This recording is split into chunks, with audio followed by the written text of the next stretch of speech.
उत्तर Gujarat university में basketball खेलाड़ीओ दारू पीतो वीडियो वायरल थया बाद मच्यु छे घमासान। बे विद्यार्थीओने खोटी रीते हैरान करवा अने अपशब्दो बोलवा मुद्दे विद्यार्थीओए मानव अधिकार आयोगने रजूआत करी हती।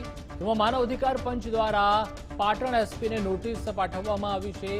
20 दिवसमां पाटण एसपी ने नोटिसनो जवाब आपवा रजूआत करी छे। जेमां उल्लेखनीय छे के बहुचर्चित दारूकांड बाद कोंग्रेसना धारासभ्य किरीट पटेल અને એનએસયુઆઈ સંગઠન દ્વારા ધરણા કાર્યક્રમ યોજવામાં આવ્યા હતા। અમે માનવ આયોજન અંદર ગયા હતા કે અમે અમારું અધિકાર છે કે અમારું અધિકાર અમારા જોડેથી છીનવી રહ્યા છે જે તે રીતે પોલીસ અને જે લોકો મિલી ભગત યુનિવર્સિટીની મિલી ભગત સાથે તો એના વિરોધમાં અમે પોલીસ માનવ આયોગ અધિકારીમાં ગયા હતા। ત્યારે માનવ આયોગ એસપી સાહેબને કીધું કે જે છે સત્ય છે, સત્યનો જવાબ તમે સત્યની રીતે આપજો।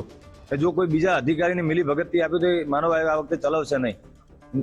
અમારી અપેક્ષા કાયદા અને કાનૂન ઉપર વિશ્વાસ છે અમને કે અમને ન્યાય મળશે અને અમારી ભારતની ન્યાય પ્રણાલી પર અમને બહુ વધુ વિશ્વાસ છે કે જે અમને કંઈક ન્યાય અપાવશે એ આશા સાથે અમે અરજી કરેલ છે। અમે માનવ અધિકાર પાસે અરજી કરેલ હતી।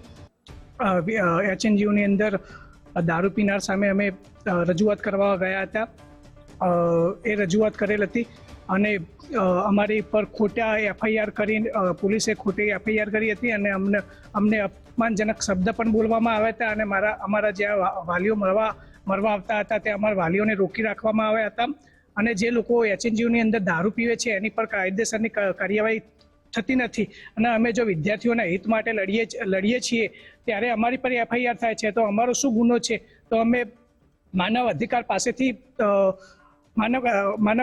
પાસેથી અપેક્ષા એટલી જ રાખીએ છીએ કે જે અમારી પર ખોટી એફઆઈઆર થઈ છે એ એફઆઈઆરને તમે રદ કરો અને જેની પર તમારે કાર્યવાહી કરવાની છે એની પર તમે કાર્યવાહી કરો।